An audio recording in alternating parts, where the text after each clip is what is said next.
My first experience with Shakespeare. I feel like the name Shakespeare is one of those that follows you moving through the world. It's kind of understood to be part of culture.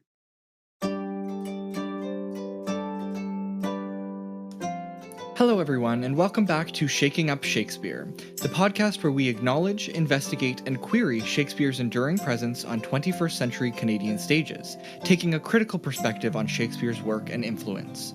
I'm Liam Lockhart-Rush, and I host this podcast alongside Dr. Marlies Schweitzer and Hope van der Merwe. This podcast was written and recorded in Tkaronto, the traditional territory of the Anishinaabeg Nation, the Haudenosaunee Confederacy, the Wendat, and most recently the Mississaugas of the Credit. We would like to acknowledge the ways in which Shakespeare was used as a tool for colonialism and genocide, and encourage all listeners to continue to be critical of this enduring presence in so-called Canada.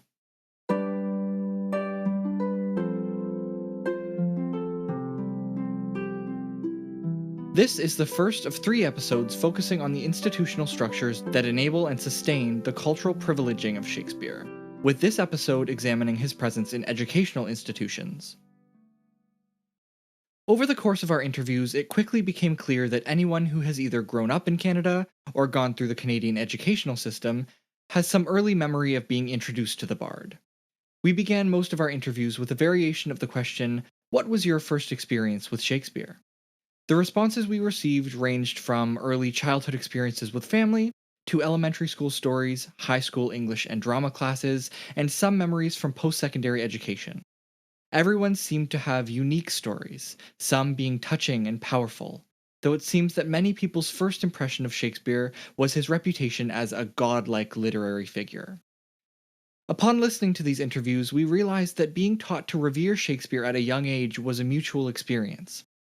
Many people talked about how understanding and liking Shakespeare is often linked to one's intelligence, especially in school. Whether they directly mentioned it or not, the way that many people spoke of Shakespeare's work and their connection to him echoed his status as the greatest playwright of all time, whose stories are quote-unquote universal. This idea of universality is a topic that we go into in greater detail in episode 5. Though some reflected on powerful and emotional stories of their connection to his works, others recounted experiences where the way they were taught Shakespeare was difficult, careless, and potentially harmful. Later in the episode, educators and students alike critique Shakespeare's role in education and offer ideas for how Shakespeare can be taught to students in an inclusive and robust way. What tools are needed to teach Shakespeare effectively and constructively? What is the role of Shakespeare in education? Without further ado, let's get into the episode. I vividly remember my first experience with Shakespeare. Here is Dr. Stephen Johnson, Professor Emeritus at the University of Toronto, to paint a picture of his first impressions of Shakespeare. I was, I believe, 4 years old, and my parents took me to Stratford, and I attended the main stage. And I believe I remember it so vividly because it was also radically new for me. I was 4 years old. My parents took me. I'd never been to a theater before. I'd never been to anything like a theater before except church. And it was Shakespeare because it was the Stratford Festival in the late 50s. What else was it going to be? I have no recollection of plot or voice, except I remember my father snoring. And I know that I became, I don't know if bored is the word, but I just couldn't sit still, and I started crawling between my parents' legs. No doubt aggravating all the people sitting around us, but I don't remember that part. So my first memory of Shakespeare, I assume Shakespeare, was of this event which was completely outside of my wheelhouse, outside of my world experience and my worldview. Dr. Erin Kelly, Professor of English at the University of Victoria, gives a different early perspective on Shakespeare. I think that I got very lucky in having parents who think of theater and playgoing as fun. And so I, from a very early age, along with my siblings, would be taken to lots of, free outdoor performances of college or university performance of, and that I think my parents very much had the sense that this was an appropriate outing for smaller people, and that this was entertaining and fun. So I feel incredibly fortunate because I do think my first exposure to Shakespeare performance was not read this for school or we're going on this field trip because it's culture with a capital C and this is good for you with a capital G, but rather this is just as much fun as going to see a movie or a concert or anything else. Dr. Roberta Barker, professor at Dalhousie University, gives us a glimpse into her introduction to Shakespeare, where it very much was considered culture with a capital C. So I first encountered Shakespeare as a little girl. I think I can remember the book that was like Shakespeare for kids, the plays. And I was probably, I don't know, 8 or so when I was trying to force my friends to do these plays with me. I can remember conspicuously, flashily toting around copies of Shakespeare plays when I was in about grade 6 to show how much smarter I was than all my colleagues, which probably shows why I was extensively bullied at school around that time. Theater artist Rachel Arnold provides a similar memory from her childhood. I want to say I was probably like in the 5th grade or something, and all my siblings were in high school, so they were reading like R&J and stuff like that. So I was like, I want to be ahead of the class. So while everyone's like in the 9th grade reading like Romeo and Juliet, I want to already have like read that. So I started like Googling all the different like Shakespeares and stuff so I could like figure it out and get ahead. And then I never read any of them till the 9th grade. Quite a few of the people we spoke to were introduced to Shakespeare through their parents, who were also teachers of Shakespeare. Multidisciplinary theater artist Jani Lauzon reflects on her father's love for Shakespeare and identifies a conflict between how she was introduced to Shakespeare and how the world views Shakespeare. Yeah, so I was introduced to Shakespeare by my foster father. My dad, Paul Kershaw, was a high school drama teacher in Cranbrook, British Columbia, where I grew up. And he loved Shakespeare. And so we would sit around the dinner table and analyze plays. We would read Shakespeare out loud. And then, of course, I was a student in his drama class. So we did a fair amount of Shakespeare in his classes as well, which was really excellent because it balanced the way that English teachers look at Shakespeare. So I really developed a love of Shakespeare through his enthusiasm and his love. And one of the things that I didn't realize until after I left high school was that the world looked at Shakespeare differently. So that was a rude awakening for me in terms of an expectation that transformed and changed once I was out into the industry or intersecting with the industry. Dr. Peter Parolin, professor at the University of Wyoming, speaks about his mother. So my mom was a very influential figure in my education. She was an English teacher in a high school system, and she loved Shakespeare. I think she would be what you would call a bardolater. I mean, she could have been a character in a play. Like I always think of James Tyrone in Long Day's Journey into Night, who says, everything you need to know in life you can find in your Shakespeare. I don't know if my mother ever said that actual sentence to me, but I remember as a kid, I would memorize some speeches from Shakespeare, and if I could really memorize them, I could get $1. And it was so interesting because I did not grow up in a family where financial incentives were used for us as kids, but that was a way that I could make $1. Artist and educator Adelaide Dolha touches on how her mother teaches Shakespeare. My mom is huge into Shakespeare. She teaches 7/8 drama, so she tries to foster an importance of Shakespeare to those kids. And there's a lesson that she always talks about that always brings me back to why Shakespeare is important. She says that Shakespeare wrote to the beat of your heart, the iambic pentameter. She's like, that's literally the beat of your heart. So I just thought that was just so cool. So yeah, Shakespeare, huge in my life, and I absolutely love it. Actor, playwright, and member of the creative leadership at Shakespeare in the Rough, PJ Prudat, speaks about her introduction to Shakespearean themes at a young age. I feel like I have a very fluid relationship with Shakespeare. I think the earliest ever that I ever heard of anything Shakespearean was probably about 8, and there was a sitcom on TV, and I was visiting my mom, and I had asked, something had come up with Romeo and Juliet, and it sounded really dire in the conversation, and I, as an 8-year-old, I thought, what does that mean? What's that about? And my mom told me. She said, well, I think she actually probably said, well, they killed themselves. And I was like, what? Like, I didn't, as this a child, it just sounded like such a really tragic story that I was like, what is that story? I want to know more about that. But, it was a sitcom. So, there was only so much that they could delve into. While some were introduced to Shakespeare as something that was fun or taught about the importance of it in school or by their parents, other people we spoke to, namely Jeff Ho and Don Jani Birley, were introduced to Shakespeare as a way of learning English as a second language. Jeff Ho is a theater artist originally from Hong Kong, and Don Jani Birley is a third-generation deaf artist who is being interpreted here by Kate Lewis. Both Jeff and Don acted in Why Not Theatre's Prince Hamlet, which will be discussed more in episode 9.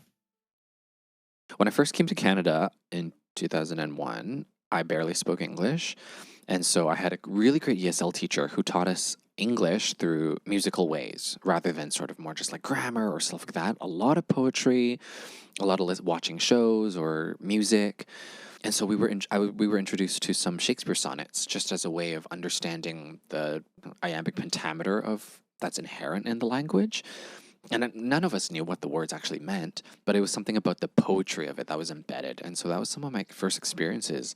Sonnet 18 specifically, like Shall I Compare Thee to a Summer's Day, is a piece that has followed my learning in a lot of ways. So definitely in an educational setting, but just for speaking English. I was very fortunate that I had an extraordinarily talented English teacher. Paulette Hubbs was her name, and I remember her well in high school. Much depends, of course, on the course you're taking and the year that you're in, but I was very fortunate to have Paulette for 3 of my 4 years in high school. And her area of specialization and passion was Shakespeare. She made us read a lot of Shakespeare. I remember in grade 9, grade 10, and grade 12, I had her, and it wasn't just Shakespeare, but the way that she was able to put it in context of his life, what was happening in the world at the time, really engaged us and created a great interest in him and the plays and literature. So again, as an ASL user, English is my second language. So perhaps the impact was less on me than it would have been on somebody who had English as a first language, but I didn't realize until much, much later just how much it had impacted me. So, for example, reading in Shakespearean text alongside a modern translation, a modern English translation that explained some of the vocabulary, some of the metaphors, my teacher was able to use those tools to make Shakespeare really, really engaging. Others we spoke to were exposed to Shakespeare for the first time through performance. Here's theater artist and educator Duncan Gibson-Lockhart recalling his 6th grade performance. We did Macbeth in grade 6. We did like an abridged version of it. I'm in my house. I won't die, will I? And which was great was that our teacher allowed us to perform it. So we did like a little production of it on the stage and everything like that. So it wasn't like a lot of people's first introduction to Shakespeare is reading it and then kind of going at it through the English way. But we did it through the drama side, how it's supposed to be spoken, right? So I really wanted to play Duncan, because that's my name and that's the only reason why. So I auditioned for Duncan, and then somebody else got the role. So I cried and made a big stink, and then he gave me the role, and it was really nice. But it was that was my only child coming in. I think having that like introduction to Shakespeare and performance at that age was really interesting, because I don't think you really get what's going on too much, even in an abridged version. That's a little easier to consume. It's kind of like the themes are so huge and like almost mythological that I don't know, as a 12-year-old, I don't know if I really understood, greed and revenge and murder, but maybe I did. Theatre artist and educator Keira Loughran, professor at York University, speaks about her experience as a student in an arts program. I went to this crazy school for the arts from the time I was in grade 4, and it was from grade 4 to grade 8. We did half our classes regular academics and half our classes in all 4 arts disciplines: music, dance, drama, and visual art. And we worked on speeches. So I did a Helena speech in drama class when I was in grade 7, and I loved it. And then I went to high school and did English class Shakespeare and totally disconnected and hated it. We read Henry IV, part 1. I think maybe Macker's. I've kind of blocked it out. We did it in drama class as well, but it didn't, I don't remember what I did with it in drama. And then I didn't come back to it until theater school. Before we get into theatre school, though, let's talk about high school. For a lot of people, high school English or drama class is often their first introduction to Shakespeare. Here is Dr. Elizabeth Pentland, professor of English at York University. I think like almost everybody that I teach, and I came to Shakespeare for the first time as a high school student, reading, I think Julius Caesar was the very first play that we read in high school, and we did Romeo and Juliet and Twelfth Night and Macbeth, and I think Hamlet was grade 13 for me. When there was grade 13 back in the day. So very much a part of the Canadian high school curriculum and the Ontario high school curriculum in particular. Actor, director, theatre maker, and co-artistic director of Why Not Theatre, Miriam Fernandes, speaks about how she overcame difficulties reading Shakespeare in high school. I had some good high school English teachers, but I think for me, reading it was always hard. But my mom, luckily, she always said, like, Shakespeare's meant to be seen, not read. So she would always take me to the public library, and we would take out like a film version of like Kenneth Branagh's Hamlet or whatever and watch that. But it actually helped me understand what was happening, because I didn't understand the words. It was so confusing for a high school student. And I was like, I liked language and I liked reading. I just didn't understand it. So anyways, the videos, the films of the plays really helped me. Theatre artist and educator Jamie Robinson, professor at York University, reflects on his high school experiences. When I did Shakespeare in high school, as most stories go, I didn't understand what was going on. The English teacher English teachers would have us do tests where we're just trying to memorize quotes and all that kind of thing, a little bit about themes, but one English teacher in particular did allow us to read it out loud, which I discovered, that's kind of a better way to do it. Theatre artist, intimacy director, and educator Alex Sedaris recounts a regrettable first introduction to the bard in English class. Oh my God, actually the first time I heard Shakespeare in grade 9, and it was like an English teacher put a Romeo and Juliet record on the record player. That was my exposure to Shakespeare. And there was a bunch of like folks in, British accents, and the record was scratchy and like you couldn't understand what they were saying. And it was just like, it was just terrible at first introduction. Many people we spoke to had the opportunity to interact with Shakespeare by performing it in high school rather than just reading it. Ziyana Kotadia, whose voice you heard at the beginning of the episode, speaks about her experience directing. I think the first properly deep dive that I did into a Shakespearean work was with Macbeth, because it was not only a play that I read in those AP English contexts, but also one that I had the opportunity to direct a couple scenes of in like a drama context. And so I kind of got to know better how challenging it is to do Shakespeare in like a high school drama context. So, a surface level sort of experience in that sense. But that was one of the first opportunities I had to grapple with the text. In this section, actors and members of the creative leadership at Shakespeare in the Rough, Christine Horne and Jeff Young, reflect on their memories of learning Shakespeare in high school and how their experience of performing it changed their perspective. I feel like I had like a pretty average introduction to Shakespeare, like reading it in high school was totally the thing. And I remember my first forming of it was like it was in a drama class where we got to like choose some Shakespeare scene. And there was a girl in my class who came from an arts high school, but she'd moved to arts. And she was awesome. Like all of us were like, why would you make this choice? Because she left this like super cool high school to come to our like totally normal public school because she wanted to do like social work, where the rest of us were like, oh, you're doing this. It was just like, she was awesome. She was awesome. And she knew a lot about Shakespeare. And she suggested this scene for myself and a couple of other girls to do that was all the queens from Richard III.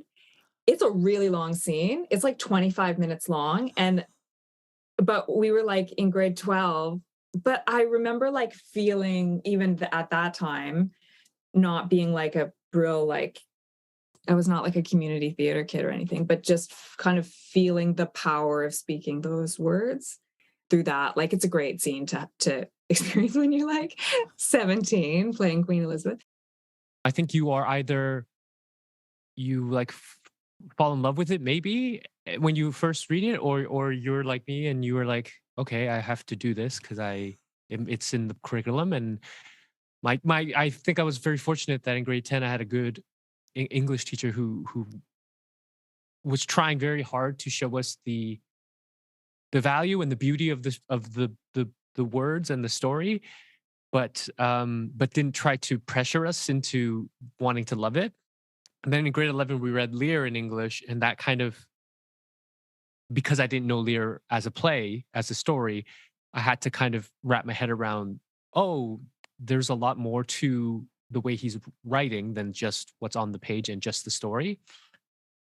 And, I don't think I've really fully understood the complexity of how it can be played till my final year of high school, where I was fortunate enough to be involved with the school's drama club, and the school play that we did in my final year of high school was Midsummer's. And it's one of those plays that's kind of, you can really understand the it's an easier to, I guess, quote unquote, to digest play, because it is kind of, it's a comedy and it's kind of lighthearted and it's fun. And so I was able to kind of better understand just how complex it is to perform. Actor Sarah Topham shares her experience learning and building a strong connection to Shakespeare's work and characters. My first real exposure, thoughtful exposure, would have been in English class in grade 8 or grade 9. I think in grade 8 we did Midsummer Night's Dream with a wonderful teacher, Mrs. Levidoff at Oak Bay High School in Victoria, BC. Oh, now Mrs. Martin. So I had that exposure, but my first exposure as a performer was when I was in grade 11. I played Juliet in the school play, practically uncut, which was kind of a crazy thing for our drama department to do, but that's what we did. And I always sort of say that Shakespeare and Juliet in particular saved my life, because I was in my journey as a performer, reaching a point. I'd been such a serious ballet dancer, and it was becoming evident that because of some physical limitations, that wasn't going to be my path in life. And that was really hard for me, because the piece of the ballet I always loved was the telling of the story. So what Juliet did for me was give me an opportunity to do the same thing that I'd always done with the telling of the story in the ballet, with words. And I think part of the reason that was so vibrant for me was because of the classical structure of it. I recognized that structural component of being held by a structure that appears to be rigid, but that I instinctively found it gave me freedom. So that's kind of that's that first pocket of discovery. For many theater artists, the place where they had the most rigorous experience with Shakespeare was often in post-secondary theater school. Here is Two-Spirit Michif theater artist Cole Alvis reflecting on her experience playing Juliet. What I will share around my experience of training in Shakespeare at York, and perhaps further context, is the degrees of privilege that I have, particularly around being white passing, at that time particularly male passing, And in the early 2000s, absolutely conscious of the various aspects of my identity that I was not yet confident or comfortable or even particularly clear on how to be more vocal and forward with and about. And all that to say, in a scene study, I was cast as Juliet in the balcony scene. And I feel like this was pretty progressive for the early 2000s and unlocked something for me where the task of learning Shakespeare and bringing myself to the text, as you're saying, is what particularly a conservatory training often demands. There was an ease because I wasn't also having to pretend to be a boy. And that was a real gift, I'll say, to have a teacher offer that opportunity. Jamie Robinson also shares an experience he had during theater school. When I went to theater school at Concordia University in my undergrad in performance, I didn't really get introduced to Shakespeare until my second year, and it was only because we had the fortunate opportunity to work with Centaur Theatre Company in Montreal, where they were doing a production of Antony and Cleopatra with a cast of seasoned Stratford Festival actors, including Shauna McKenna and Scott Wentworth as Antony and Cleopatra, and Miles Potter, who played Ina Barbas. And they'd been in Stratford for years and are still there to this day. And they'd asked if they could use some Concordia students to play the soldiers. And for me, showing up in that first day of rehearsal and hearing how Shakespeare could be lifted off the page blew my mind. I had no idea that that's how you do Shakespeare. Theater artist, educator, and professor at York University, Laurel Paetz, recounts her experience studying at Studio 58 in Vancouver. In one of my last semesters, I played Lady Macbeth in a production of Macbeth at the school. I think it's still the same, but at the time, the school had a subscription audience, and there was a lovely little theater, and the productions were reviewed by all of the newspapers, radio stations, etc. So before we even graduated, we got some exposure, which was helpful to us as professional actors. Anyway, this was a very well-received production of Macbeth. My parents, who lived in Alberta, surprised me by coming out to see it. I didn't know they were coming one night. And Lady Macbeth and Macbeth, the director had chosen to really make their relationship quite steamy and, so little did I know that my parents were in the audience. Anyway, afterwards, my father told me a story about when he was young, growing up on a ranch in southeastern Alberta, playing Macbeth and Macduff with his brother, playing the fight scene with sticks in the farm field, Leon Macduff. And he said that when he saw that scene, it flashed him back to being like a 12-year-old, 14-year-old in the middle of rural Alberta and playing this. So they had been studying at school, or one of them had been studying it at school. And anyway, so I just thought that was incredible. And my mom and dad didn't go to a lot of theater, especially my dad. He was a scientist, a biologist. So, he wouldn't have gone to a lot of professional productions at all. So that stuck with me. His exposure to Shakespeare at a young age and how it had an impact on him and how it flashed back to him, seeing that. Playwright, director, and dramaturge Yvette Nolan shares her experience of auditioning with Shakespeare and reflects on how she became hooked on his work. I used to audition when I thought I was going to be an actor. I used to audition with Shakespeare pieces. Interestingly enough, it was Hamlet. It was Hamlet that I would use. The I have of late, but wherefore I know not, lost all my mirth, forgone all custom of exercise. That speech, and of course, that was nobody was expecting that from me coming in to do an audition. But it feels like Shakespeare's always been there. Like when I was in high school, I was reading like whatever you read in high school, Romeo and Juliet or something, and my English prof smartly, brilliantly went, "What about Othello? Have you read Othello?" And so he was handing me Shakespeare's to read, and I was like coming back and going, okay, because he was trying to like tie my experience to things in Shakespeare. I'm starting to see the threads of everything, everybody who ever like addicted me, the gateway drug, right, to Shakespeare. Many people we spoke to expressed that the way that they were taught Shakespeare was ineffective and confusing, especially for young students in a classroom. Here's Duncan recounting his English class experience of Shakespeare. Then, Alex and Ziyana offer their thoughts on how Shakespeare should be taught.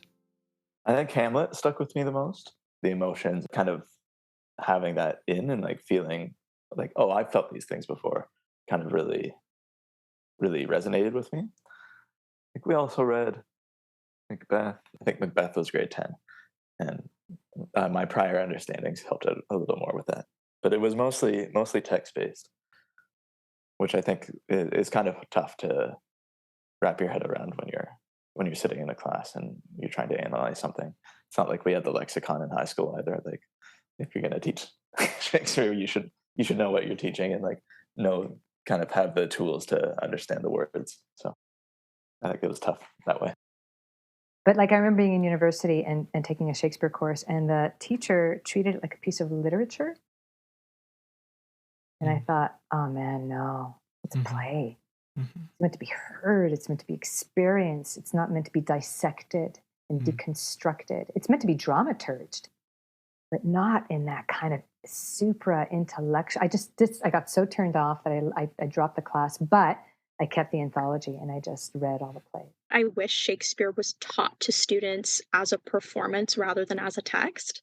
I feel like I really got a better understanding of what was going on when I was either acting or directing or like otherwise thinking about it as something that was alive and not just something that existed on the page, because you can't just read that and know what's going on. Like that's not how Shakespeare to me is meant to be understood, or like is even like an accessible way for Shakespeare to be understood. So that's the only other thing that comes to mind is I hope that in the future, people who are teaching Shakespeare think about that as they're kind of trying to impart that to their students. Actor, director, and educator at York University, Anita Selva, indicates the importance of connecting to Shakespeare with the body and discusses how she teaches Shakespeare. So you're talking about the classic sort of stand and deliver, where you just stand with your arms glued to your sides and you drop your voice and everything. Yeah, no, I don't adhere to that. And that's something that we never adhere to at Shakespeare and Company, in the sense that finding language inside us on a visceral level requires us to connect viscerally, which ergo requires movement. So for me, finding Shakespeare in the body that's what it's about. And so a lot of my approach to doing Shakespeare is finding it in the body, finding the breath, finding the movement, finding the expansiveness of the text. And not like, yes, the text is important, but we also have to take it inside the body. Because I find that if you don't connect viscerally and if you don't find the physical and emotional connection to the text, then it just becomes a dry intellectual recitation. And I might as well be listening to a poetry reading and not Shakespeare.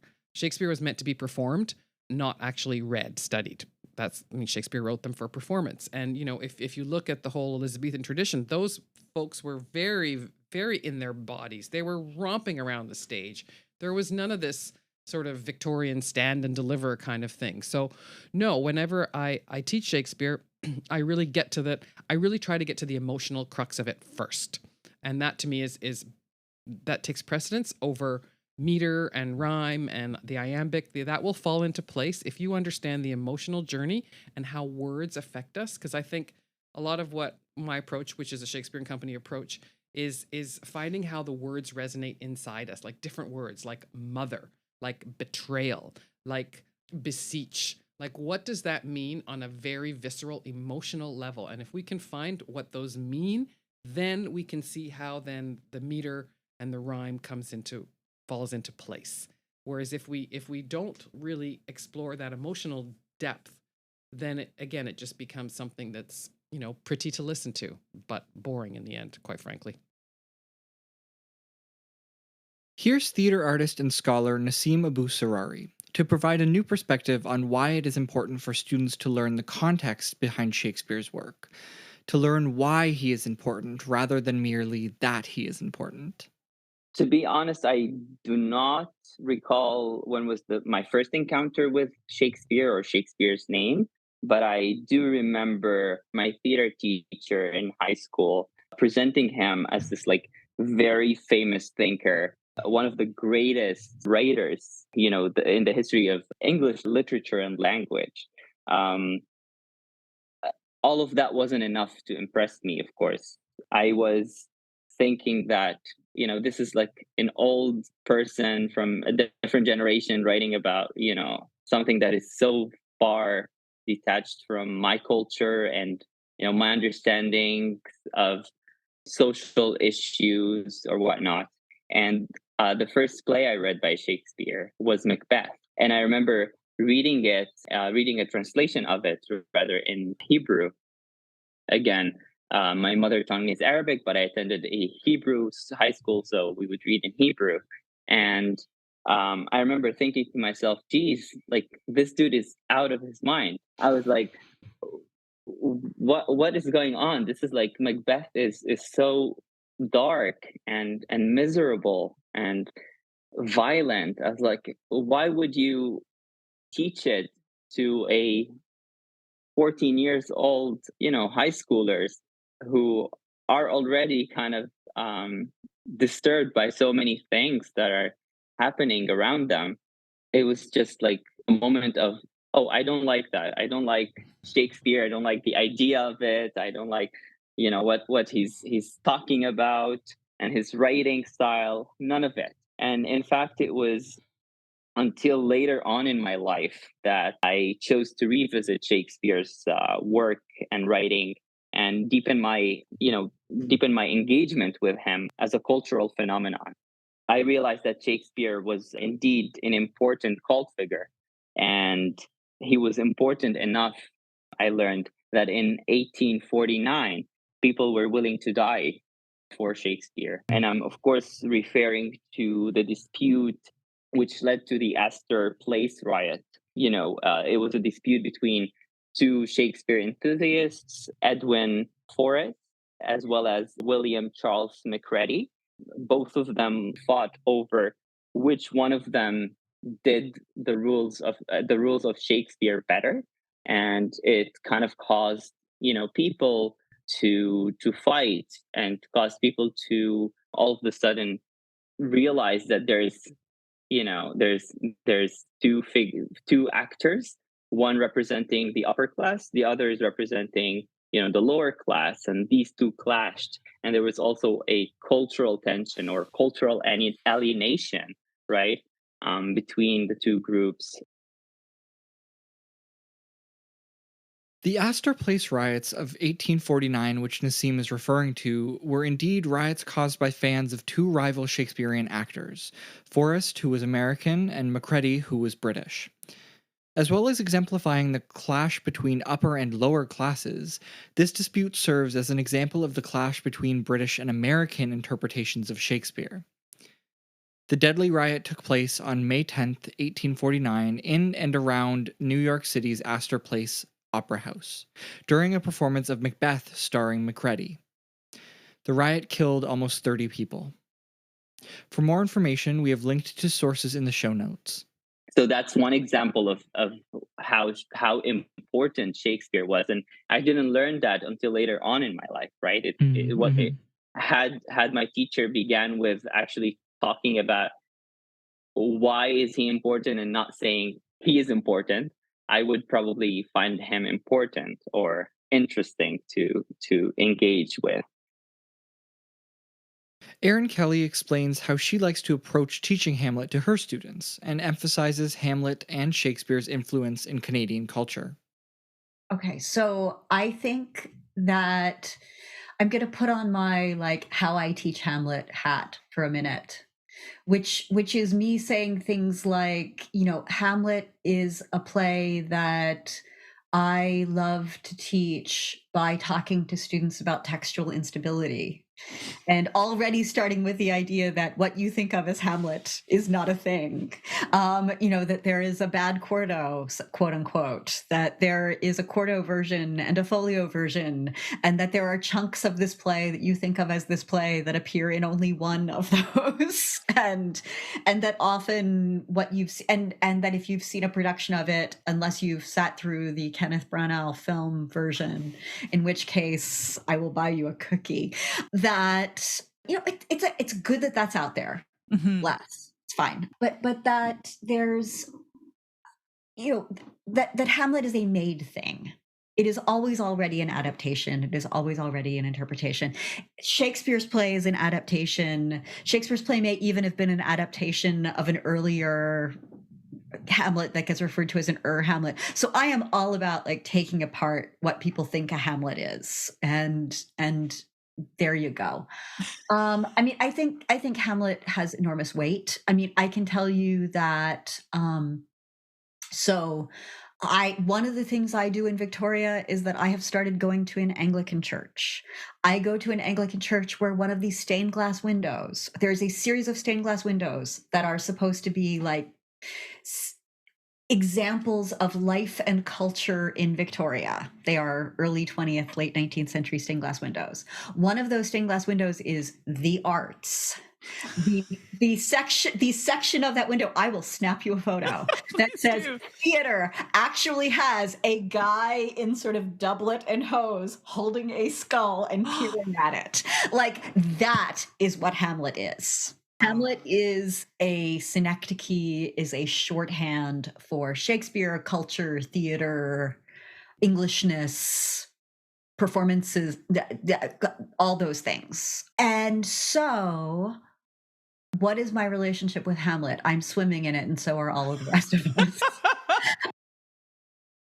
Yvette Nolan shares a play she wrote to help young students better understand Shakespeare, and similar to Erin, Yvette reflects on Shakespeare's omnipresence in Canadian culture and pop culture in general.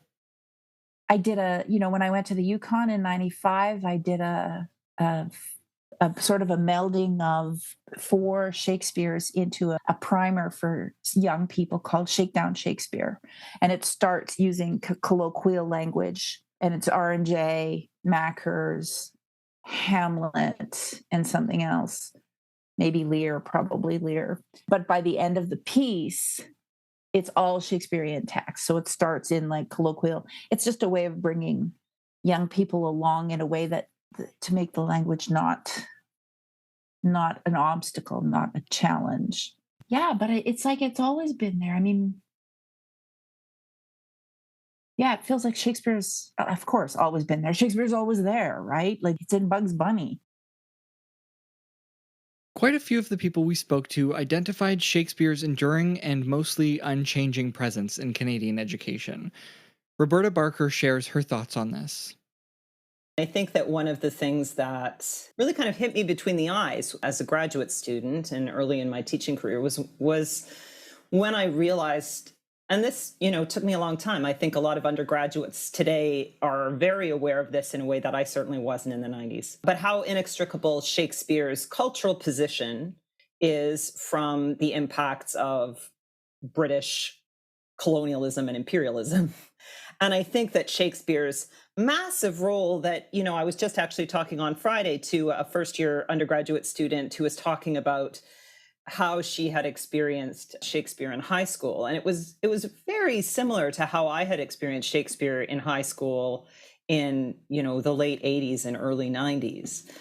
So with 30 years between us, we had both kind of sat in classes in grade 9, 10, 11, with teachers going through line by line, saying, this is what this means, this is what this means. So that there's this kind of sense that for many generations, and we know if we look back in Canadian theater history and educational history, that this goes back tens and hundreds of years, Shakespeare being this profound part of the kind of dominant colonial education system in Canada, which means that from an extremely young age, people going through that system are brought up to believe that he is the greatest writer, the definitive writer of theater, of theatrical character, the person who kind of shapes how we think of various theatrical genres if we go through that educational system. Stephen Johnson reflects on his experience studying Shakespeare and identifies issues with trying to teach Shakespeare without the proper tools to teach against the violence, offensive, and more problematic themes. I mean, there wasn't a year that went by that I wasn't exposed to Shakespeare the whole time I was in school. And every year of high school, there was always, and I'm sure still is, though I haven't been a part of it in a while, but I'm sure there's a Shakespeare play every year. Because why wouldn't you? And of course, there are lots of reasons why you wouldn't, but why wouldn't you? And I have to say, as an aside, some unusual and interesting plays considering the intervening decades since I was in high school. I mean, we took Taming of the Shrew. And I'm thinking, boy, I'm not sure they've taught that in 30 or 40 years. And we took The Merchant of Venice, yeah. So you got your misogynism, you got your anti-Semitism, you got it all there. And wow. we're not just taking it, but we're buying into it because the teacher didn't know enough to teach against it. Right. We got it. And we'd act out scenes. But it was a core value inside the education system. Right. I mean, you know, I know this may be off topic, but I'm not sure it is, because the most vivid memory I have of taking something in high school was in my grade 13. I took To Kill a Mockingbird, which now, of course, has been taught, so overtaught that everyone thinks, well, you know, why do we still learn that? But I only realized recently that I took it when it was new. I didn't realize that it had kind of only come out a couple of years before. And there I am reading it in school, and that was really unusual. So Shakespeare was the standard. And every now and again, there'd be an escape valve where you took something that was truly unusual. Keira Loughran pinpoints the harmful consequences of Shakespeare's elitism that have been felt throughout this entire episode and will be felt deeply in other episodes as well. I think in colonial Canada, the problem with Shakespeare is that it has been introduced so much as an elitist, cultured experience, which is ironic because his actual theater was the most public theater that crossed all classes of society. And so there's a disconnect there from the plays as written in their time to how they were introduced to, you know, a new burgeoning country. And so when you learn it in English class, I think it is sort of coupled with, you know, if you're smart, you'll like this. If you're cultured, you'll like this and you'll get it. And I just don't think that's necessarily true, as opposed to approaching it as an exploration of language, as an exploration of the English language, and an articulation of the human experience. Many of the people we spoke to discussed recent calls for curriculum changes in schools, which have at the time of recording been implemented in high schools in the Toronto District School Board, where Shakespeare and other classical works have been replaced with Indigenous literature in grade 11 classes. In this section of the episode, Elizabeth Pentland, Peter Kuling, Duncan, and Roberta leave us with their thoughts on Shakespeare's place in education. Well, it's interesting, you know, because I think a few years ago there was discussion about replacing Shakespeare in the high school curriculum with Indigenous literatures and with other, you know, kinds of literatures, and sort of taking away the sort of primacy of Shakespeare in our school system. And I'm not sure that I entirely disagree. I think that Shakespeare has had a very privileged place in the way that we learn about our culture as Canadians and learn about the history of our literature. And that's not always necessarily, I don't know, the best thing. Like, I think we should be learning about a lot of different literatures and a lot of different cultural sort of voices. So part of me thinks that Shakespeare has an outsized place in Canadian culture, that he's been associated with colonialism and colonial culture in particular. there's more interesting things than just Shakespeare. Recently, family members said, how do you feel about them taking out Shakespeare in part of the Ontario high school curriculum? I'm like, well, they can put something Indigenous in. I think they should have done that a long time ago. But, he'll still always sort of be there, or the work will always sort of be there. I always think, like, as a drama teacher, I think it's important to have students have the tools to go and do well in the profession. And when the largest festival in Canada is the Stratford Festival, I think we still need to teach Shakespeare in that regard. I think we have to go about a different way of teaching Shakespeare in English classes, especially if we're looking at trying to decolonize the classroom, which I'm not sure everyone is. For more information on these changes in curriculum, please see our show notes.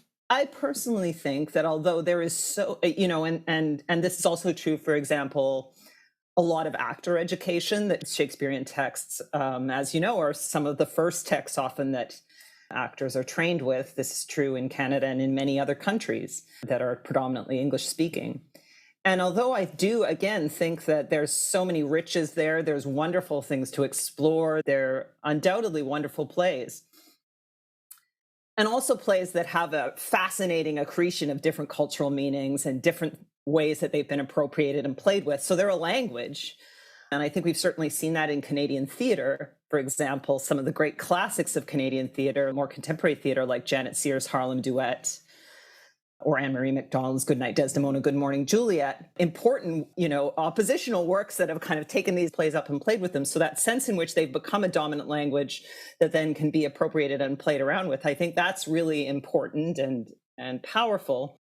Tune in to episode 6 of this series when we take a closer look at recent Shakespeare adaptations. But at the same time, I personally do tend to feel that Shakespeare retains this massive power that, again, not only is denied to a lot of contemporary authors, but also is denied to many, many historical authors whose work we just never access. So I would personally really love to see more variety, both of plays from the past being performed and plays from the present being performed, rather than, for example, many, many of our dominant theaters in Canada performing, especially a small group of Shakespeare plays on a rotation over and over again every few years. I think there's a lot of riches out there that we're missing due to Shakespeare having become the lingua franca of so many theaters, of which the Canadian theater is one. Through hearing the perspectives of the many amazing people we spoke with, it is clear that Shakespeare has been a significant part of their education, and remains in a privileged place in the Canadian educational system and the cultural zeitgeist. Some people also touched on Shakespeare's relationship with colonialism and the consequences of that regarding its place in education. This is a topic we will be investigating in greater detail in episode 5 and episode 6 of this series. If you're going to teach Shakespeare, it should be done with intention, and with an effort to make it accessible to your students, whoever they may be. This can mean choosing carefully which plays get taught, and having the tools to teach them in a way that is constructive, deliberate, and addresses any of the potentially problematic themes or narrative points in the plays. This episode was the first of 3 episodes examining the cultural privilege of Shakespeare and the institutions that sustain that privilege. In the next episode, Marlise takes a deeper dive into celebrity, British and American influences on Canadian productions of Shakespeare, and some of the effects of cultural imperialism. Stay tuned. Shaking Up Shakespeare! This podcast is part of Resetting the Stage, a 5-year project that seeks to situate debates about theatrical representation and the politics of casting in Canada within a broad historical context, advancing dialogue with directors, playwrights, actors, educators, students, and other creators who are actively transforming professional Canadian theatre and university-level theatre training. For more information on other aspects of the project, please visit castingcanadiantheatre.ca. Interviews for this podcast were conducted by Marlise Schweitzer, Jeff Ho, Liam Lockhart-Rush, and Hope van der Merwe. All episodes written and edited by Marlise, Liam, and Hope, with dramaturgical input from Jeff. Sound mixing and levels by Maddie Batista. ASL translation by Jani Birley. Original music by Faith Andrew. Special thanks to Charles Ketchaba and Will Innes at Fixed Point for support with training, development, audio equipment, and software. Shaking Up Shakespeare benefits from the following support: a Connections grant from the Social Sciences and Humanities Research Council of Canada, an exchange grant from the Social Sciences and Humanities Research Council of Canada, funding from the York Research Chair, and a York Research Support Grant. Many thanks to the wonderful people we've interviewed for sharing their important insights and perspectives. We could not have done this without you. Special thanks to our early collaborator, Why Not Theatre. And at York University, thanks to Dean Sarah Beijing, Mary Pecchia, Amy Mitchell, and many colleagues, students, and friends. Thanks for listening to Shaking Up Shakespeare.